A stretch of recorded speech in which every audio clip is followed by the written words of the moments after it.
So, you know, I know when niggas be locked up, we be having pen pals and shit like that. Did you have any pen pals? Yeah. So yeah, I don't care because I'm out of that bitch. Fuck them. I used to have some COs used to switch out my letters with the dudes. Like I was, I'm just one of the people who had the personality that you just can't like everybody gonna be cool with me. Yeah. I went no trying to be like cool with the CO, but I was just a cool person. Yeah, see, when you locked up, it ain't the fact that being cool with them, they your legs. Exactly. They the only way you can make some shit happen. So you got to finesse it. Oh my, man, You know listen, finesse, scamming, yeah, jugging, wherever I go. So yeah, so I used to be, I had them. So I had one running the letters and shit for me just to kill time. Yeah, cause see, I had one time I was in the county jail. Matter of fact, on the case I had my little partner Hammer.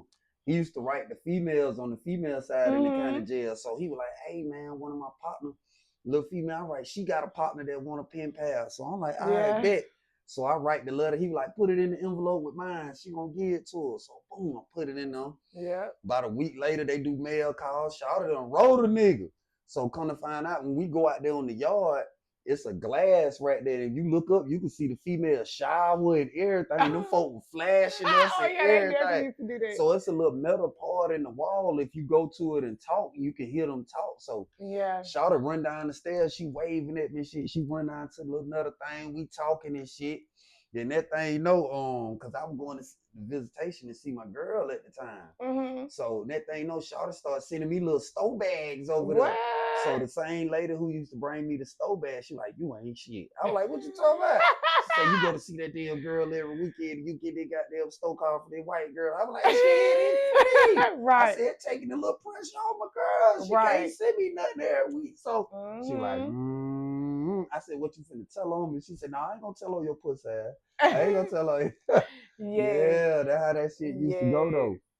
But what was the most scariest time you'll say when you were locked up? Like some shit that had you like, oh shit.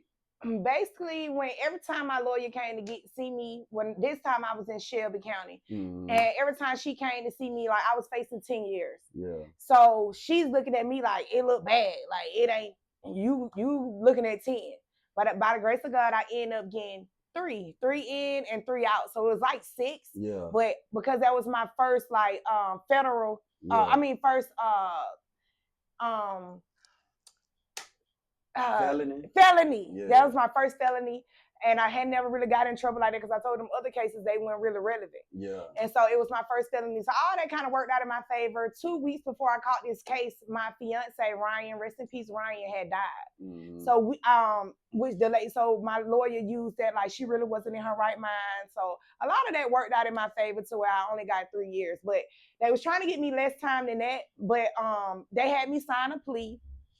And in the feds, you can it's called a safety valve. If you do a safety valve, you get your time cut short. But for everybody who got a safety valve, boy, you're a snitch. Because anybody who get a safety valve snitch, they told on somebody. Ooh. So I asked my lawyer, because before all this, they were like, yeah, you'll better qualify for a safety valve because you never really got in trouble. I'm like, so I asked her, I'm like, what's up with this safety valve? She was like, you ain't getting no safety valve. You ain't telling nobody. You ain't snitch. Ooh. So I know this from a federal lawyer. If you got a safety valve, boy, you told. Ooh, shit, don't tell, boy. Because see, one thing about it, it's a difference between snitching. Now, if it's a nigga, he been in school, he go to college, he work a regular job, he ain't in the streets and that. Some niggas pull up and do something to him and he call the police. Nah, he ain't snitching because get what? He ain't in the streets. He just a citizen. Now, you out there be selling dope, shooting niggas, hitting licks, doing all this shit, then you get caught and tell on some more niggas that doing the same thing, you a fucking rat. Yeah. You know what I'm saying? You a fucking rat. That old lady across the street who called the police on your ass, she ain't no rat, she just a citizen. Right. It's a difference. Street niggas doing street shit, telling on other street niggas you a fucking rat. But yeah, man, you know. So how many prisons did you go to? I went to 5 different counties. 5 different counties. And then I ended up going to Aliceville. That's where I ended up doing the rest of my time for my prison bid in Alabama. So yeah, I went to 5 different counties. All right. So everybody hear the fuckery before they go to chain gang. What type of shit you were hearing before you went to prison? Basically just was like, oh, when you get down there, don't accept that from nobody, because if they put a sneaker on your bed, they trying to fuck you, or you gonna be they gonna turn you to they bitch. So I was like, I ain't accepting that from nobody. Yeah. Man, soon I hit the compound. Man, I mean, the whole trying to give me tennis shoes. Yeah. Hey, they were trying to give me tennis shoes, because when you first get there, like when feds, you can't take none of your stuff to them. You gotta basically either send it home. New. You gotta buy everything new.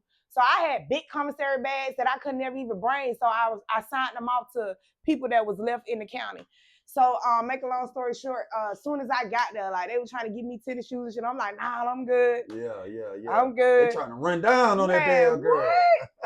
Then when I walked in, when I got in there, I was thugging it. So I had plaits in my head. Yeah. So I'm looking like a whole stud. Damn. But I'm like, nigga, I ain't no stud. I had my baby hair slicked down, but in the county, you can't really take care of yourself the way you can in prison. So I came in there and I had long plaits. And I was so yellow, it was sickening. Like, nobody really thought I was black. They thought I was like mixed. Yeah. I'm like, no, I'm jet black. Yeah. And I got pretty curly hair. So everybody, they thought, y'all see the mixed girl? I'm like, no, I'm black. But make a long story short, I came in there with plaits. So they was like, they ain't know what I was, a stud or a girly girl. But soon I got in there 2 days later, I had a whole long rap. Yeah. Let them know, oh, baby, I'm all girl. Facts, man.